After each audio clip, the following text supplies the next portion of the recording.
pasando en el mundo. Porque si el mundo sigue como sigue y nosotros vamos en un barco y nos damos cuenta de los vientos que vienen, los huracanes que van a comenzar a soplar con una fuerza imprevisible, pues tu barco se va a hundir, ¿verdad? Pero cuando ya sabemos que viene la tormenta, subimos las velas, preparamos el timón, preparamos la tripulación y yo en mi casa vamos a servir al Señor. Entonces es el tiempo de la preparación, de buscar a la familia, buscar a Dios con todo el corazón y darnos cuenta que necesitamos hoy más que nunca vivir en la palabra de Dios. Quiero comenzar en esta noche explicando en primer lugar qué fue lo que pasó en la guerra entre Rusia y Ucrania. Abran sus Biblias en el capítulo 38 del libro de Ezequiel. En el capítulo 38 y 39 de Ezequiel hay una profecía que se considera la más detallada de todas las profecías de la Biblia respecto a las guerras de los últimos tiempos. Esta profecía es acerca de una invasión. Síganme con muchísimo cuidado.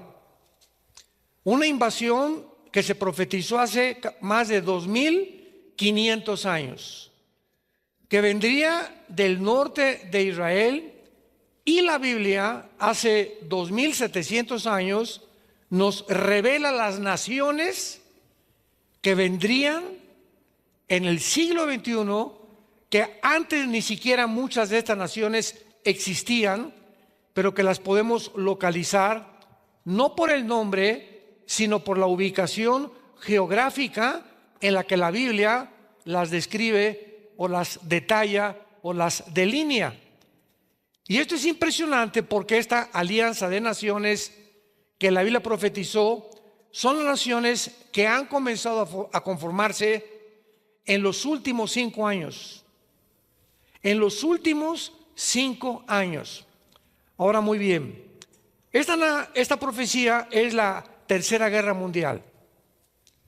¿Cómo sabemos que es la profecía de la Tercera Guerra Mundial? Porque al acabar esta profecía en el capítulo 39, se revela, se describe, se detalla que es cuando Israel se convierte a Dios. Cuando reconoce Israel, Apocalipsis 1:7, reconocerán al que crucificaron y harán lamentación por él.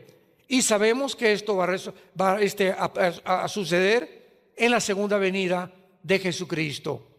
Israel no se va a convertir hasta la segunda venida de Jesucristo, que es donde termina esta guerra que se conoce también como el Armagedón en Apocalipsis capítulo 16, en Joel capítulo 3, en Zacarías capítulo 12 y Zacarías capítulo 14. No veo muchos apuntando, pero qué bueno que tienen buena memoria. Esto es importante porque ha habido una serie de comentarios, y ustedes lo saben muy bien, en los medios de comunicación, que nos aproximamos a la Tercera Guerra Mundial. Ahora que sucedió la guerra de Ucrania y viene la Tercera Guerra Mundial. Ahora que Israel entró en el conflicto con el grupo terrorista Hamas y que ahorita está en el Líbano y la Siria que está a punto de estallar, estamos en la Tercera Guerra Mundial. Y ya Putin amenazó que va a usar las bombas nucleares. Muy bien. Para que entremos en contexto, en esta profecía se menciona a un hombre llamado Gog.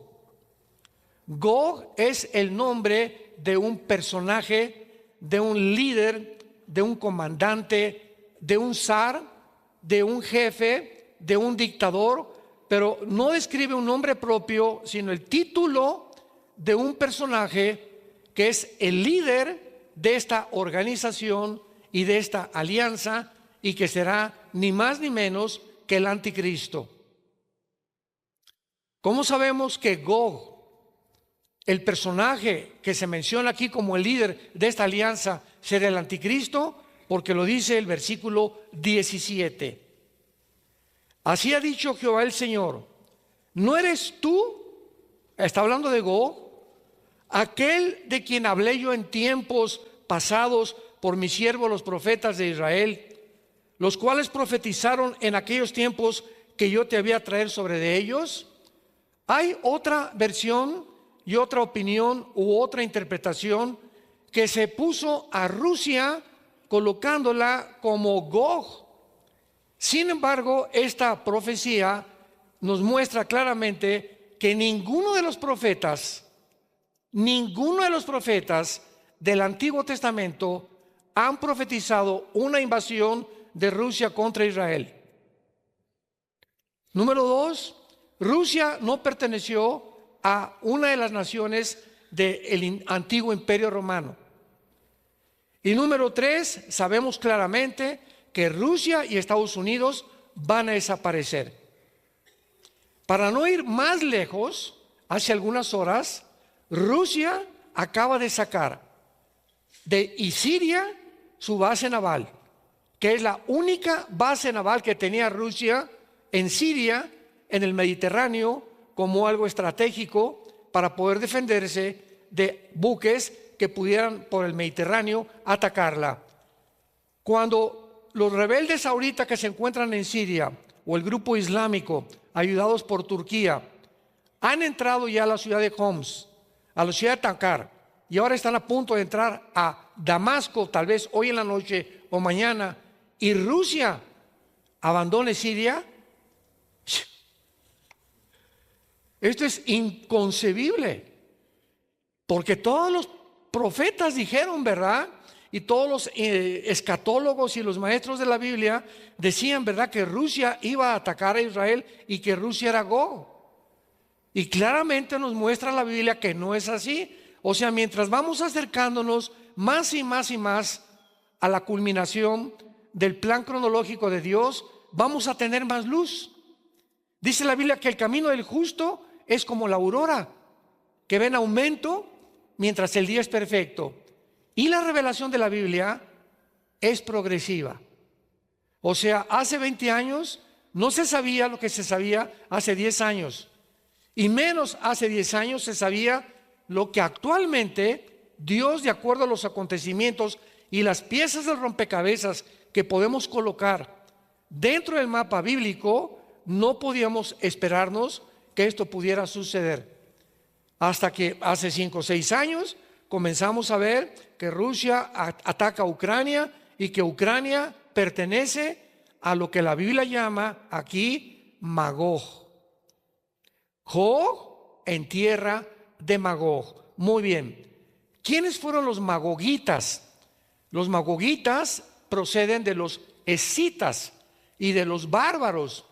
Y Magog es la zona geográfica que se encuentra al sur de Rusia, donde se encuentran las 15 repúblicas que se rebelaron o que se separaron con la caída de la Unión Soviética en 1991, cuando Mikhail Gorbachev pudo, junto al Papa Juan Pablo II, fue al Vaticano en 1900, cuando en el 89 cae el muro de Berlín, que separaba Berlín Oriental de Berlín Occidental, y comienza la Unión Soviética a desmoronarse ante el mundo, ante la fachada que proyectaron de que Rusia, poderosa por aquí, por allá, y se derrumba la ideología comunista.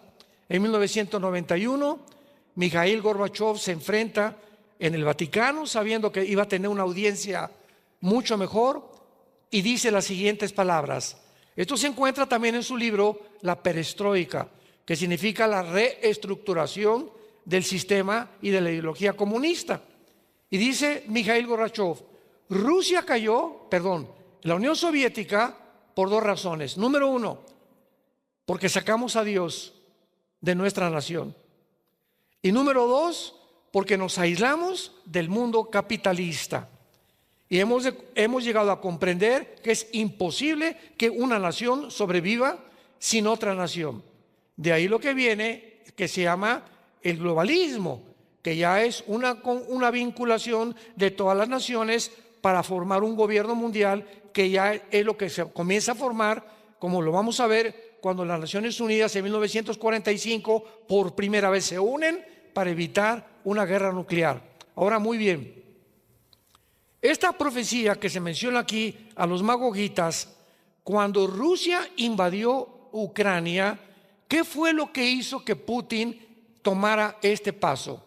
Porque lo satanizaron, Putin es un monstruo y está provocando la guerra, y era todo lo contrario, porque el culpable no fue Putin, el culpable fue el expresidente, bueno, todavía es presidente, Joe Biden. ¿Qué quiero decir con esto? Bueno, cuando termina la Segunda Guerra Mundial, se hace el Pacto de Varsovia en los 50 del siglo pasado, cuando se juntan las naciones para formar también la OTAN, la Organización de las Naciones del Atlántico del Norte, que ustedes saben, la OTAN es el ejército de Europa. Se juntaron para impedir que Rusia continuara aprovechándose de otras naciones, o que ya no continuara invadiendo más naciones de Europa. Entonces le pusieron una línea de demarcación a Rusia para que no siguiera avanzando. Y esto, en el Pacto de Varsovia se hace un tratado que dice lo siguiente: prometemos, dice la OTAN, el ejército de Europa, prometemos que no vamos a avanzar ya hacia el norte oriente de Europa para poder involucrar más naciones con la OTAN, principalmente Ucrania, porque Ucrania se encuentra un misil a 15 minutos de Moscú. Es la nación vecina de Moscú, Ucrania, y Ucrania no pertenece a la OTAN. Todas las naciones que pertenecen al ejército de OTAN en Europa, si atacan España, o atacan Italia, o atacan Bulgaria o Rumania, tienen que entrar todas las naciones. Así lo determina el artículo 5 de la OTAN. Pero como Ucrania no pertenece a la OTAN, y cuando Rusia ve, o Putin ve, que comienzan a violar el Pacto de Varsovia, donde prometieron que no iban a avanzar a conquistar más terreno, y se van acercando a Ucrania bajo la orden del presidente de Estados Unidos, porque Europa siempre ha sido el pollito de Estados Unidos, porque Europa siempre ha visto a Rusia como su enemigo. La única razón por la cual se sometan a Rusia los europeos es porque Rusia provee el 65% del gas a Estados Unidos. Entonces imagínense, ahora vamos a verlo más adelante, que cuando comienzan a sancionarlo económicamente a Rusia por invadir Ucrania, simplemente Putin dijo: les voy a cerrar el gas, y van a ver el invierno que van a pasar. Entonces Rusia tiene el Nord Stream, que es un acueducto que llega a Alemania, y de Alemania surte a la Unión Europea del gas de Rusia. Vean cómo está la situación. Entonces Putin ve que están avanzando y rodea a Ucrania con 150,000 soldados. Así comenzó el conflicto.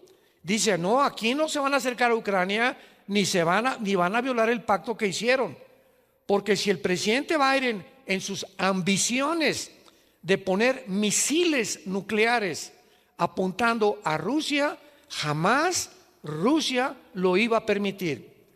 ¿Se acuerdan ustedes que desde la guerra de la Segunda Guerra Mundial, el único tiempo en el que el mundo se encontró bajo una amenaza nuclear fue en la década de los 60, cuando Nikita Khrushchev, el ministro de Rusia, puso misiles rusos aunado con Fidel Castro apuntando a Estados Unidos? Y resulta que en esa época comenzaron a desarrollarse los satélites de comunicación intercontinental, donde ahorita, ¿verdad?, vemos lo que está pasando ahorita en Alepo, en Italia, podemos ver en la televisión lo que está pasando, el tsunami o en California. Los satélites nos ayudan a poder ver un evento al mismo tiempo en el mundo. Entonces, cuando comienzan a avanzar los soldados de la OTAN hacia Ucrania, el presidente Biden dice: vamos a apuntarle a Rusia. En los 60, cuando el presidente John Kennedy le avisaron: oye, acaban de llegar los rusos, dizque con barcos que traían cargamento, y ya los satélites acaban de confirmar que son misiles apuntándonos a nosotros. Entonces imagínense ustedes de Cuba apuntando a Estados Unidos con armas nucleares. El presidente John Kennedy reaccionó de una forma positiva y muy valiente y le mandó un ultimátum a Nikita Khrushchev, el ministro de Rusia: o sacas los misiles o entramos a una tercera guerra mundial, porque no vamos a permitir que nadie nos esté apuntando con misiles nucleares. Bueno, pues Nikita Khrushchev, gracias a Dios, que reaccionó, sacaron los misiles y se retiraron a Rusia. Se salvó el mundo de la Tercera Guerra Mundial en 1960-61. Desde entonces no había habido otra amenaza, pero el presidente Biden ahora le dice a Europa: vamos a poner misiles en Ucrania apuntando a Moscú. Entonces es lógico que Putin haya reaccionado y aquí no van a entrar, ¿verdad?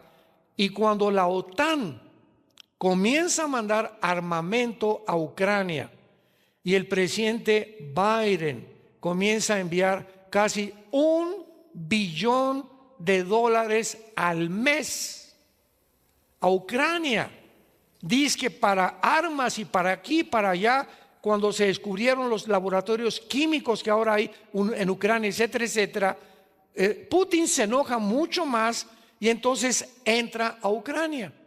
Bueno, finalmente Ucrania son rusos. Ucrania siempre ha pertenecido a Rusia o antes a la Unión Soviética, y el 40% de los ucranianos aceptan estar sometidos a Rusia. Pero el presidente Biden le dice al presidente Zelensky, que por cierto Zelensky es judío: no te salgas de Rusia, de Ucrania. Vamos a mantener y vamos a seguir manteniendo armas, porque lo que yo quiero, dice Biden, lo que yo quiero es provocar que nos contesten, que Rusia, y podamos armar una guerra, porque este año se le acababa el gobierno a los demócratas. Y en Estados Unidos, cuando hay guerra y un presidente va a salir, el presidente se queda en el poder. Todos los intereses políticos y económicos se manejan de una forma, de un subterfugio completamente oscuro, una agenda completamente malévola, maligna, satánica. Entonces esto ha crecido y crecido, pero el mundo no sabe lo siguiente: Rusia no tiene una naval, Rusia no tiene aviones, Rusia no tiene infantería.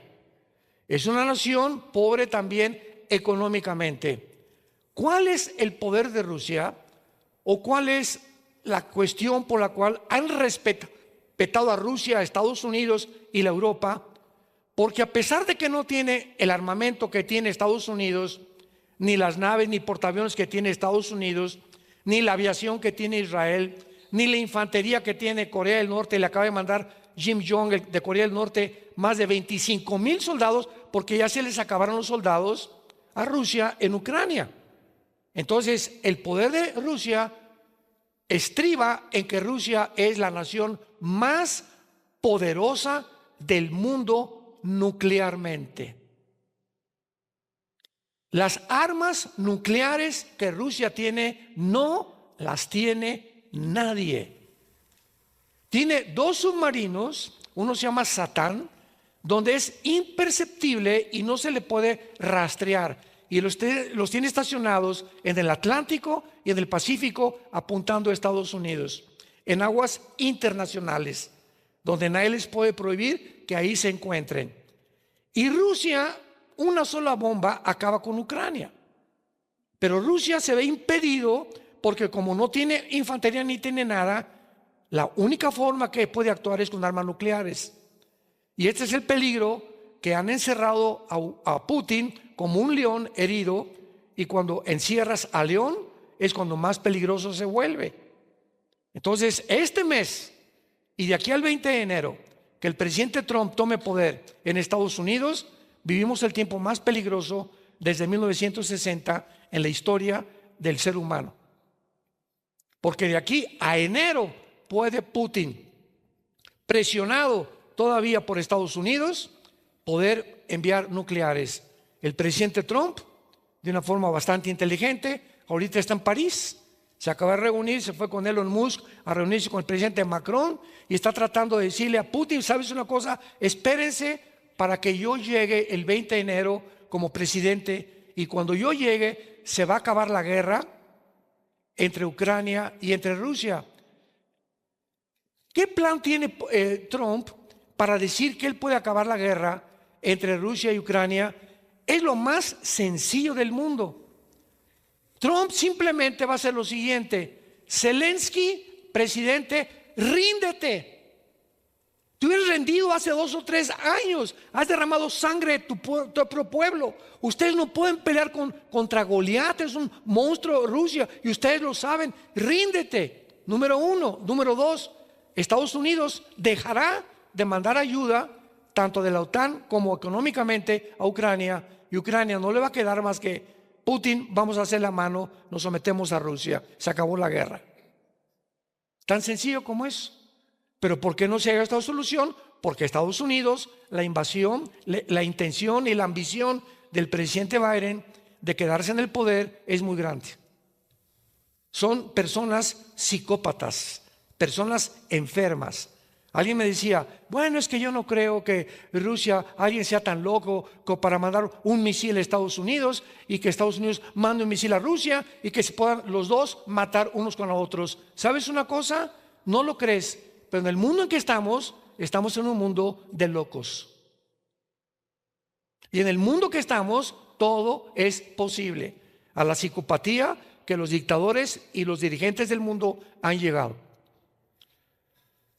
Ahora vemos nosotros claramente en este capítulo 39 de Ezequiel que se profetiza de una forma detallada el tiempo en que va esta alianza de naciones a invadir Israel.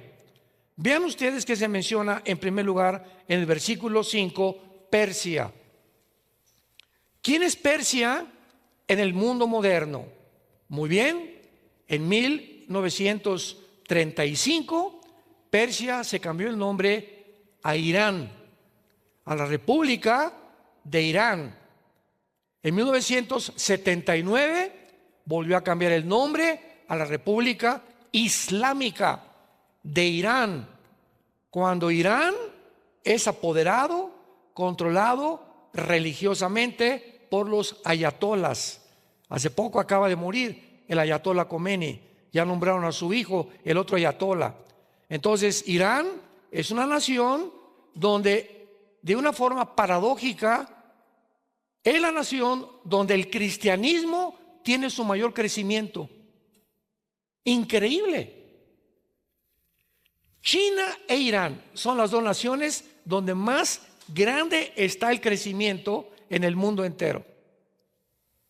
O sea, el 50% de los iraníes están en contra de su gobierno.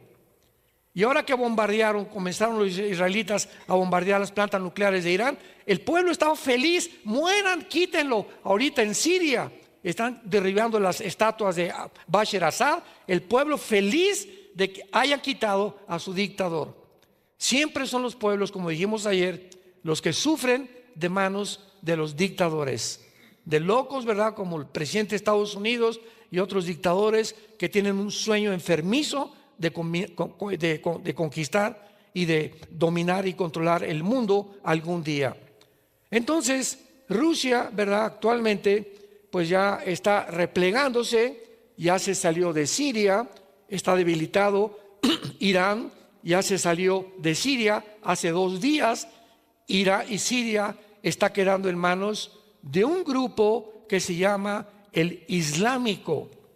Y si ustedes conocen la teología del Islam, ellos están esperando a un Mesías que se llama el Mahdi. Y el sueño de ISIS, el antiguo grupo islámico, ¿se acuerdan de los terroristas que ponían en la playa a todos y les cortaban, los vestían anaranjado a las víctimas y les rebanaban el cuello, la cabeza? eran grupos que decapitaban a todos, porque el Islam es la única religión que decapita a sus víctimas. Entonces, este grupo islámico dicen que después de una guerra en el Medio Oriente va a surgir el Mahdi. Y cuando surja el Mahdi, para nosotros será la persona del anticristo, como también lo mencionamos en la conferencia de ayer. Entonces vemos qué increíble que Irán va a sobrevivir, ya se retiró de Siria, pero Irán va a volverse a unir con Siria en los próximos meses o años, que se vuelvan a reagrupar otra vez y que tomen el control los islámicos del Medio Oriente. Pero para que el Islam controle el Medio Oriente, ¿qué tiene que pasar? Rusia tiene que caer y Estados Unidos también. Porque mientras Rusia y Estados Unidos estén vigentes o estén pendientes de lo que pasa y de apoderarse del 65% de las reservas petroleras que hay en el Medio Oriente, porque es la ambición de Rusia y Estados Unidos, es una guerra por el petróleo, porque el que controla el Medio Oriente controla el mundo, porque es el petróleo, le llaman el oro negro. Y tanto Rusia como Estados Unidos saben que la manzana de la discordia está en apoderarse del petróleo. Pero ahorita el Islam no quiere que ni Rusia ni Estados Unidos controle el Medio Oriente. Entonces Rusia bíblicamente va a caer, Estados Unidos bíblicamente no aparece en las profecías bíblicas. Y entonces, ¿qué va a suceder? Vean el escenario: Rusia cae próximamente, Estados Unidos cae próximamente, Europa se queda solita como el patito feo. Cuac, cuac, cuac, cuac. ¿Y ahora qué hacemos? Estados Unidos era nuestro paraguas, Rusia ni tampoco, ya no podemos depender ya ni del gas. Entonces Europa va a gritar al Medio Oriente: ayuda, por favor, help, porque sin el gas y el petróleo Europa se hunde, y el petróleo se encuentra en el Medio Oriente.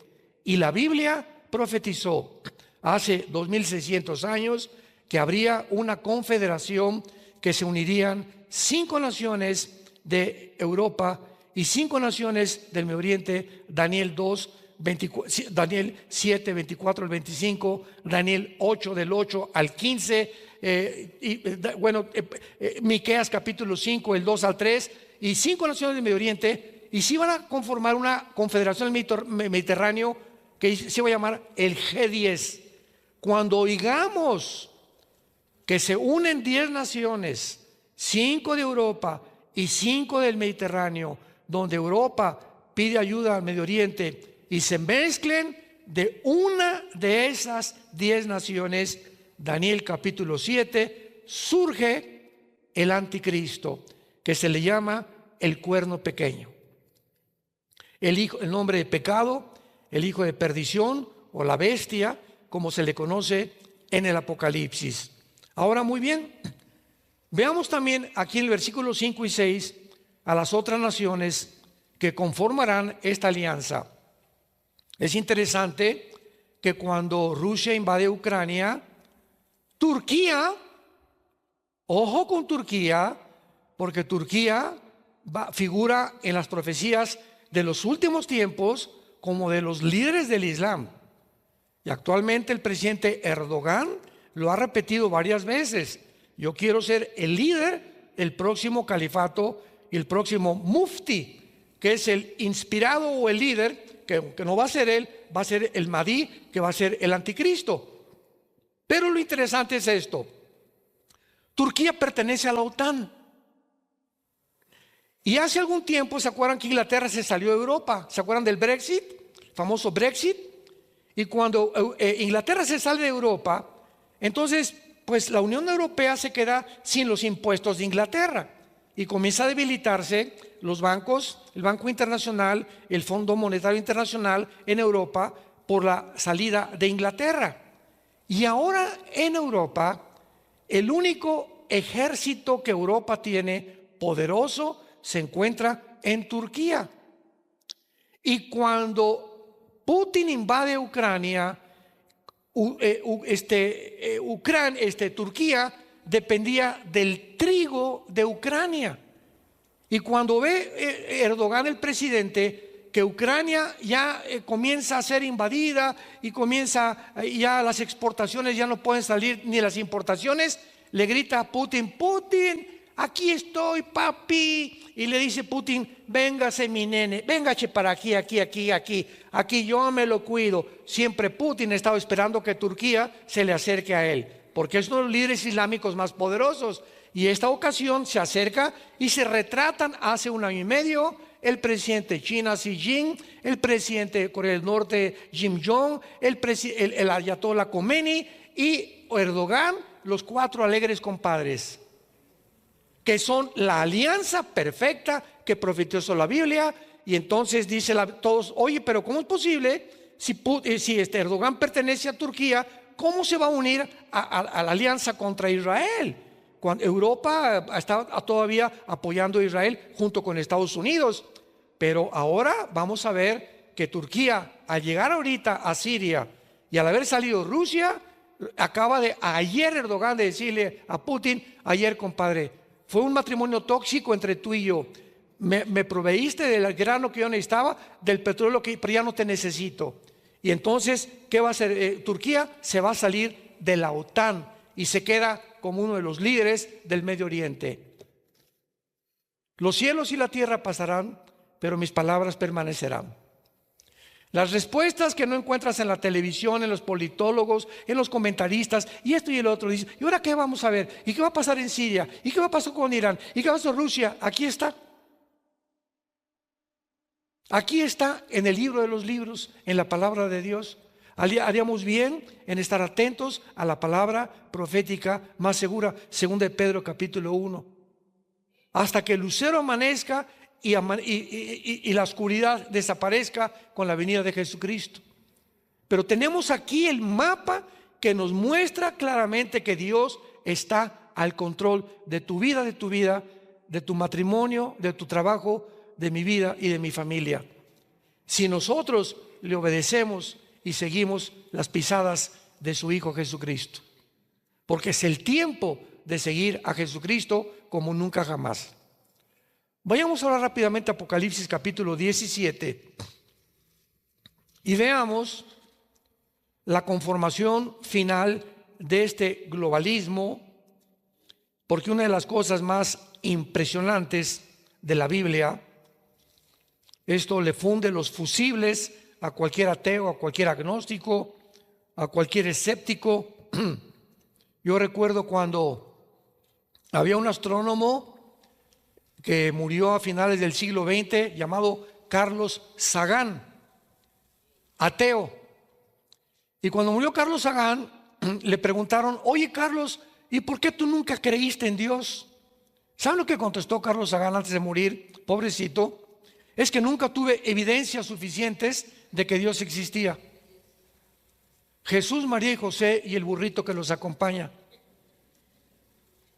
En 1954, cuando se descubre la molécula del ADN por el doctor Crick y el doctor Watson, que es el ácido desoxirribonucleico, y se demuestra que hay en los billones de células del cuerpo humano hay información inteligente.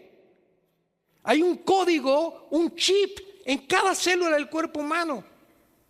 Y Dios escribió en cada una de tus células quién eres, tu tamaño, tu estatura, tu color de ojos. Toda la genética se encuentra en cada célula del ser humano. ¿Cómo pudo haber sido por un accidente? Porque es el argumento de los ateos. ¿Cómo es cuando yo debato? Son mi plato favorito los ateos. Cuando debato con un ateo, ¿verdad? Le pregunto: ¿quién hizo el universo? El Big Bang. ¿Y qué es eso? Hubo una gran explosión. Número 2, ¿quién la produjo? No Chepo. O sea, ¿la nada produce algo? Ahora, si yo continúo siguiendo esta línea elemental de lógica que tú me estás tratando científica, astronómicamente, pseudocientíficamente explicarme, quiero preguntarte: ¿la materia produce la conciencia? ¿La materia produce el pensamiento? ¿La materia piensa? ¿De dónde vino entonces la conciencia? Yo soy y pienso, soy un espíritu, tengo un cuerpo, entonces pienso y me doy cuenta que estoy en contacto con un universo que me rodea y que tiene que haber forzosamente, somos diferentes a los animales y que tiene que haber una adoración de un Dios, porque nunca he visto a los conejitos, alabaré, ni a los changos ni a los hipopótamos alabar a Dios. No hay la conciencia de un ser supremo más que en el ser humano. Solamente a tu abuelita se parece a Chita, le dije.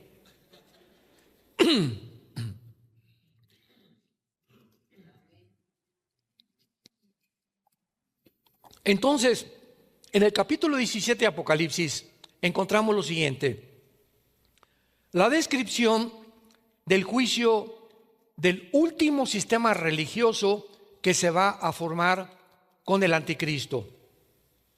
La Biblia profetizó hace 2000 años, damas y caballeros, señores ateos y maestros universitarios que nos escuchan y que nos acompañan. ¿Cómo es posible que este libro, la Biblia, haya profetizado hace 2000 años cómo iba a acabar y cuál iba a ser el último sistema de gobierno de las naciones antes de que terminara la población humana en este planeta? ¿Cómo es posible que el apóstol Juan, que escribió el Apocalipsis, haya dicho en el capítulo 13 que vendría un sistema en los finales tiempos llamado el anticristo, que marcaría a los hombres con el 666 y que a través de esta marca controlaría la economía del mundo? Para que esta profecía hubiera podido cumplirse, número 1, se tenían que inventar los chips. Número 2, se tenían que inventar las computadoras. Número 3, se tenía que inventar algún sistema central o un banco central como el que está en Bélgica actualmente, con una computadora que se llama la Bestia, para que pudiera controlar al mundo entero, cosa que ahora es posible a través de la cibernética. Ahorita vengo yo de Estados Unidos hacia acá y en el aeropuerto ya no enseñan ni tu pasaporte. Por favor, ve a la cámara y te retratan el iris. ¿Quién les dio mi foto? Ahorita que cuando yo regrese a Estados Unidos el día de mañana, voy a llegar, ya no necesito el pasaporte, ya llego sin pasaporte a migración de Estados Unidos. ¿Qué hago? Me paro ante una máquina y le aprieto un botón y me toma la foto sin el pasaporte. Y cuando yo paso, me dice el de inmigración: Armando, sí, ya sabe mi nombre y ya tiene registrado que estoy registrado en la cámara. Y me dice: pásale. Y así manejan a la gente ahora. ¿Cómo pudimos llegar a ese punto? Este sistema de tecnología nos demuestra que estamos en la primera generación donde un solo hombre puede gobernar el mundo tecnológicamente. Si esto no se hubiera inventado, era imposible que la Biblia se cumpliera. Es increíble. Vean, antes de ir a Apocalipsis 17, vean Apocalipsis 11. Otro ejemplo rápido y muy breve. Apocalipsis 11, versículo 7. Vean nada más esto, con qué detalles la Biblia se adelantó al futuro y a la historia humana. Dice Apocalipsis 11, 7: cuando hayan acabado tu testimonio, la bestia que sube del abismo hará guerra contra ellos, los vencerá y los matará. Y sus cadáveres estarán en la plaza de la grande ciudad, que en sentido espiritual se llama Sodoma y Egipto, donde también nuestro Señor fue crucificado. Ojo con el versículo 9. Y los de los pueblos, esto fue escrito hace 2000 años. Y los de los pueblos, tribus, lenguas y naciones, ¿qué dice? Circula esta palabra en tu Biblia: verán sus cadáveres por 3 días y medio y no permitirán que sean sepultados. ¿Cómo es posible que la Biblia hace 2000 años haya profetizado que llegaría un tiempo en la historia donde el mundo entero podría ver el mismo evento al mismo tiempo, si no se hubieran inventado en los 70s del siglo pasado los satélites de comunicación internacional? ¿Cómo te quedó el ojo, amigo ateo? Esto no lo vas a encontrar ni con Nostradamus, ni con tus chamanes, ni con tus brujos, ni con Walter Mercado tampoco. Dice Carlos Sagan, no encontré evidencias porque no quisiste encontrarlas. No hay más ciego que el que no quiere ver la luz. Hay personas que tú les enseñas la luz y te dicen, esto es blanco, no es negro. Este es hombre, no es hombre, es mujer. Esta es mujer, no es cierto, es hombre. ¿Y yo qué soy? No sé. Y ahora en Estados Unidos, ¿saben lo que está sucediendo? Y en Canadá, soy un perro. Y ahora comienzan a caminar como perros y les amarran una correa y pasan el tráfico y dicen soy perro, y cuando tú llegas a registrarte en algún lugar, te tienes que registrar como perro, porque no puedes contradecir a la persona que ese es el sentimiento que él tiene de que es perro y que no es humano. Es una locura el mundo en que estamos ahorita. Increíble. Lo estamos viviendo, damas y caballeros, santos de Dios. Y en Apocalipsis 17, para terminar, vemos nosotros la profecía de este sistema religioso, donde se percibe, versículo, vamos a leerlo rápido. Vino entonces uno de los 7 ángeles que tenía las 7 copas, habló conmigo diciéndome, ven, te mostraré la sentencia contra la gran ramera, la que está sentada sobre muchas aguas, con la cual han fornicado los reyes de la tierra, y los moradores de la tierra se han embriagado con el vino de su fornicación. Y me llevó en el espíritu al desierto y vi una mujer sentada sobre una bestia escarlata, llena de nombres de blasfemia, con 7 cabezas y 10 cuernos. La mujer estaba vestida de púrpura escarlata, adornada de oro, preciosa, perlas, tenía un cáliz de oro lleno de abominaciones y de la inmundicia de su fornicación.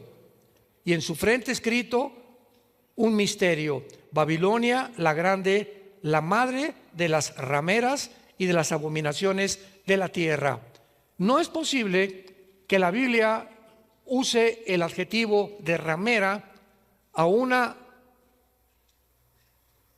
grupo religioso, llámese secta o como le queramos llamar, si ese grupo, aún al Islam no se le puede llamar así, ¿verdad? Ni tampoco al budismo. Entonces aquí estamos viendo que hay un grupo religioso que Dios le llama, tú has apostatado, porque en el Antiguo Testamento Dios le llamó a Israel que había fornicado con Siria y con los demás imperios, porque cuando la fornicación se usa en el sentido espiritual es cuando Israel se vende a las naciones, y en el sentido físico es cuando una mujer, ¿verdad?, por tener dinero, su cuerpo lo ofrece en $500, no sé, pero la palabra prostitución significa el sexo que se vende, o el amor que se vende por conveniencia. Cuando la secretaria le dice el jefe de su oficina, te invito a Acapulco, y le ves que tienes el anillo de casado, y ahí va la burra muchacha y se va con el jefe sabiendo que está casado. ¿Por qué? Porque le va a ofrecer un mejor salario y va a tener, ¿qué está haciendo esa muchacha? Se está vendiendo. ¿Por qué? Para que le den un mejor trabajo, una mejor posición. Por ustedes que son solteras, cuando ven un hombre así, acuérdense que cuando tenemos este anillo, esto significa que ya no salimos del mercado, que ya no estamos a la venta, que de las millones de mujeres que hay, ahora con la única que tengo que quedarme es con mi esposa hasta que la muerte nos separe. Y es lo que Dios está buscando, y es lo que se llama el adulterio físicamente. Entonces aquí se retrata a una organización donde se ha prostituido con los reyes de la tierra. ¿Cuál es la única religión en toda la historia, en el mundo, que durante 18 siglos controló los reyes de Europa? Número 1, ¿quién es la única organización que tiene un lugar político en las Naciones Unidas? No son los hindúes, no son el Islam, no son los budistas, es Roma. Y lo dice el versículo 18: y la mujer que has visto es la gran ciudad que reina sobre los reyes de la tierra. ¿Quién reinaba en el tiempo que Juan escribió el Apocalipsis? Roma. Entonces nos damos cuenta, ¿verdad?, de qué forma el Vaticano se vende completamente y comienza a predicar, ¿qué cosa? Que Roma salva, no Cristo, que son los santos los intercesores y no Jesucristo, Que María es la madre de Dios. ¿Cómo puede ser la madre de Dios? Entonces es diosa. Es la madre de Jesucristo, hombre, pero no puede ser la madre de Dios, porque si es la madre de Dios sería eterna, y el único que es eterno es el Padre, el Hijo y el Espíritu Santo. Y así comenzamos a descubrir tantas cosas. Yo me acuerdo cuando yo quería ser cura, cuando descubro todas estas cosas me decepciono de la religión, pero no de Jesús, porque nadie me enseñó de Jesús. Yo creí que era una falsedad. Dije, ¿cómo es posible que mi padre nos haya enseñado una religión que se contradice y que está contra la Biblia? Y fui con un arzobispo y le pregunté cuando tenía 16 años: oiga, señor arzobispo, dígame usted sinceramente, porque a mi padre les encantaba invitar a religiosos a nuestra casa y comíamos con ellos. Era muy religioso. Mi papá traía el cordón de San Francisco aquí amarrado y tenía sus veladoras, y teníamos todos los ritos y las ceremonias de esta religión. Y el arzobispo le pregunté: ¿a quién le hago caso? Dígame usted, enfrente de mis padres, ¿a la Biblia, o lo que dice la Biblia, o lo que dicen ustedes? Me dijo: hazle caso a la Biblia. Y en ese momento me di cuenta que le dije a Dios: voy a buscar a Jesús y no una religión. Y cuando encontré a Jesús, descubrí que Jesús no es una religión, es una relación personal, viva, dinámica, orgánica, con alguien que vive y que resucitó de los muertos.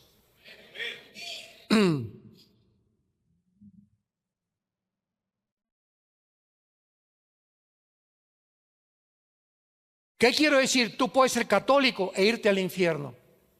Puedes ser católico e irte al infierno. Puedes ser evangélico e irte al infierno. Puedes ser mormón e irte al infierno. No es la religión la que nos salva, es la sangre de Jesucristo. Cuando comprendemos esto, comprendemos que es el cristianismo. El cristianismo no es una religión. Una religión es el comunismo. Una religión es el budismo. ¿Cómo? El budismo es ateo y está considerado entre las religiones. ¿Se dan cuenta la ignorancia que hay? Llegan a preguntarme: oiga usted, ¿qué religión tiene? Ninguna. ¿Cómo no? Yo no tengo ninguna religión, soy cristiano. ¿Y qué es una religión? El cristianismo no es una religión, es una relación personal, diaria con Jesucristo que vive. Le dije: no, ¿usted me puede definir el término religión? Muy bien, la palabra re significa en el latín volver a ligar. Y ligar, o sea, una persona religiosa es una persona que está tratando de regresar otra vez o ligarse con la fuente de energía que es Dios, a través de obras, de religión, de ceremonias, de ritos, de bautismos, de comuniones, hincándose por las rodillas, adorando a los santos, etcétera, etcétera. Cuando la Biblia nos dice: sin derramamiento de sangre no hay perdón de pecados. El día que conozcas la verdad te hará libre. Juan 8, 31 y 32. Cuando venimos a la Biblia se nos caen las vendas y nos damos cuenta que tantas mentiras el mundo nos ha dicho. Pues se van a unir al final, ¿verdad? La iglesia romana, se va a unir también el cristianismo apóstata, se van a unir con los mormones, se van a unir con los brujos, se van a unir con los maometanos, con los budistas. La unión de todas las religiones se llama el ecumenismo, que inició el Papa Juan Pablo II en la ciudad de Isis en los 90s, cuando invocó a todos los líderes religiosos, incluyendo a los brujos y a los chamanes, diciéndoles: todos nosotros adoramos el mismo Dios. ¿Cómo es posible? Los hindúes tienen 300,000 dioses, por el amor de Dios. Los budistas no creen en Dios, es una religión atea. El Islam dice Alá, ¿verdad? El que no siga el Islam lo matamos. Entonces, ¿cómo puedo decir que estamos iguales cuando Jesucristo dijo: yo soy el camino, la verdad y la vida? Qué radicalismo y qué forma tan preciosa de Jesús de poder hacer una exclusividad de que sin Él el mundo está perdido. Pero el mundo, ¿verdad?, quiere que todas las religiones salvan. Como dijo una vez una persona: sigan todos una religión que aquí todos nos vamos a salvar. Y la pregunta que yo te hago es la siguiente: si las religiones salvan, ¿cuál fue el propósito del sacrificio del Hijo de Dios en una cruz? Dios hubiera dicho: mijitos, pórtense bien, cada quien siga su religión y nos vemos en el cielo. Hagan buenas obras y hagan el bien y nos vemos en el cielo. Y cuando Jesucristo en Getsemaní cae de rodillas, con la sangre que se le sale por las capilaridades de la piel, le dice: Padre, si es posible, si hay otra manera en la que el mundo pueda ser salvado, por favor, hazlo, porque tú y yo vamos a ser separados en la cruz. Y el padre le dijo: hijo, no hay ninguna otra manera. Tú tienes que morir y tienes que pagar por los pecados de la humanidad. Y si nosotros no creemos esto, hacemos a Dios mentiroso. Y Cristo es una blasfemia para las personas que creen que las religiones son las que nos salvan. Qué palabra tan dura es esta de oír, pero se las tengo que decir, porque es el camino, la verdad y la vida. Y tú puedes en esta noche venir a la cruz, no a una religión, venir a la cruz y arrepentirte de tu vida. Y comenzar, gracias a Dios, que dentro del mismo catolicismo ya se lee la Biblia. Hay muchos católicos que están siendo salvados, gracias a Dios. Gracias a Dios que la Madre Teresa, cuando llegó a Nueva York, le dijeron: oiga, Madre Teresa, pero ¿cómo es posible que usted viva allá en Calcuta con los leprositos? ¿Por qué no hace un seminario aquí grandísimo en Nueva York con aire acondicionado? Y la Madre Teresa, la chaparrita que como era, le contesta a los periodistas y les dice: porque he descubierto que no es en el medio ambiente ni en el lujo donde yo puedo ser feliz. Yo soy feliz con mis leprosos porque Dios está conmigo y me regreso a la India. Entonces no es el medio ambiente el que te hace feliz, es tu relación con Jesucristo.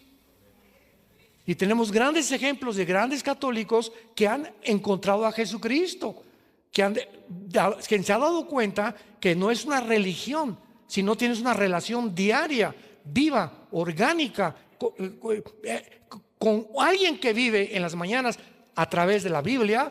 Eres una persona religiosa, pero no eres cristiano. Cristiano es la persona que recibe al Espíritu Santo. La palabra cristiano, Cristo significa ungido, anos en el griego es pequeño. ¿Quién es un cristiano? Es una persona que tiene la unción del Espíritu Santo. No el que va a una iglesia, no es el que es católico, no es el que es evangélico, no es el que viene a esta iglesia, porque esto no es la iglesia somos nosotros. Donde 2 o 3 se junten, ahí estamos. Esto no es un templo, esto es un edificio, y Dios ya no habita en templos hechos por manos humanas. Entonces, cuando tú entiendes esto, entiendes la Biblia, entiendes el camino y estás preparado para encontrarte con tu Dios. Y Él viene más rápido de lo que nos imaginamos. Y en esta noche Dios te dice que te ama. De tal manera amó Dios al mundo que dio a su Hijo unigénito, para que cualquiera de ustedes que en Él cree no se pierda, mas tenga la vida eterna. Mas Dios muestra su amor para con nosotros en que, siendo pecadores, Cristo murió por nosotros. Él fue despreciado y desechado por los hombres, experimentado en quebranto, y Él sufrió nuestras enfermedades, nuestros dolores. Nosotros le tuvimos por azotado de Dios y abatido, mas Él llevó tus pecados y llevó mis pecados cuando abrió sus brazos en una cruz, con su rostro ensangrentado, con sus manos sangrando. En ese momento le dijo: Padre Santo, ¿por qué me has abandonado? Y la respuesta del cielo fue: porque en ese momento tú estás llevando el pecado de la humanidad. Yo soy un Dios santo. Y en ese momento algo misterioso pasó. A las 3 de la tarde se hizo la oscuridad. El Padre se separa de su Hijo. Jamás en la historia ha sucedido eso. El Padre se separa de su Hijo porque el Padre no puede ver el pecado. Y el momento en que Jesucristo lleve el pecado, solamente le grita al Padre: en tus manos encomiendo mi espíritu. Y en ese momento Jesucristo lleva tus pecados, tus adulterios, tus mentiras, tus fraudes, tu hipocresía, mis mentiras en su cuerpo en la cruz. Y ahora Dios te dice: ¿sabes una cosa? No importa lo que has hecho. Oiga, pero yo he abortado 8 personas. He matado a 30 personas. La sangre de Cristo nos limpia de todo pecado. Este es el mensaje de la cruz. Y esto se llama gracia. Ay, sí, qué fácil, ¿verdad? Ay, sí, el ladrón junto a la cruz, asesino, borracho, parrandero y jugador. Y ahí en la cruz Cristo le dice: hoy estarás conmigo en el paraíso. Y los fariseos, como los religiosos: ay, sí, no. Y yo que me voy de rodillas, y yo que me golpeo todos los días el pecho, ¿a poco ese es tan fácil y ese fue al cielo? Así es, se llama gracia.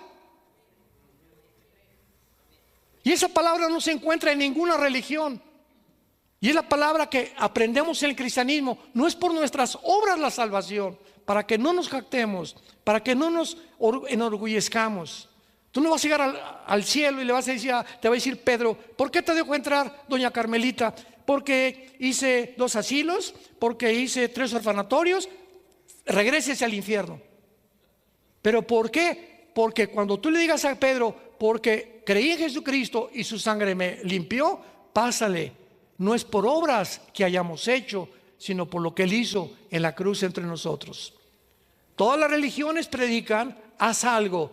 El cristianismo nos dice, Dios ya lo hizo en una cruz. Es la respuesta a la profundidad y necesidad más grande del ser humano. ¿No quisieras tú en esta noche entregarle tu vida a Jesucristo y asegurarte que si esta noche tú te mueres, un accidente, un ataque al corazón, una embolia, ¿quién puede tener la seguridad de vivir mañana? Nadie. Cuando oigas su voz, no te endurezcas. Esta noche Dios te ha hablado. Quiere que tú te acerques a Él, que te arrepientas de tu vida y que comiences a caminar desde esta noche a llegar a tu casa con la persona de Jesucristo en tu corazón. Incline su cabeza, y las personas que en esta noche quieran hacer esta oración, simplemente dile estas palabras de lo profundo de tu alma.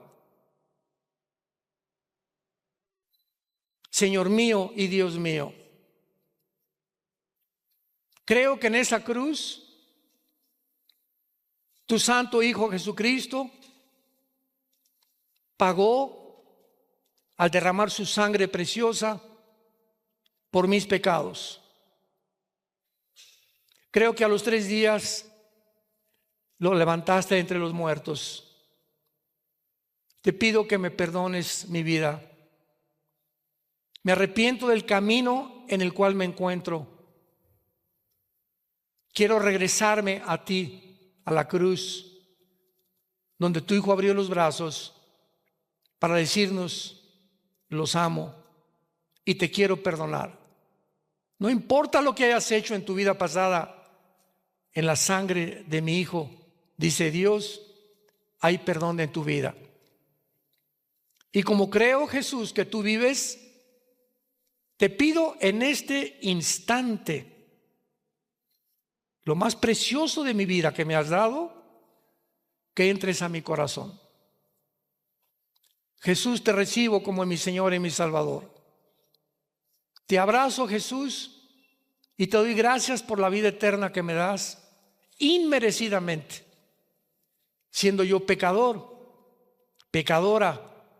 Ahora me consideras santo y santa delante de tu presencia.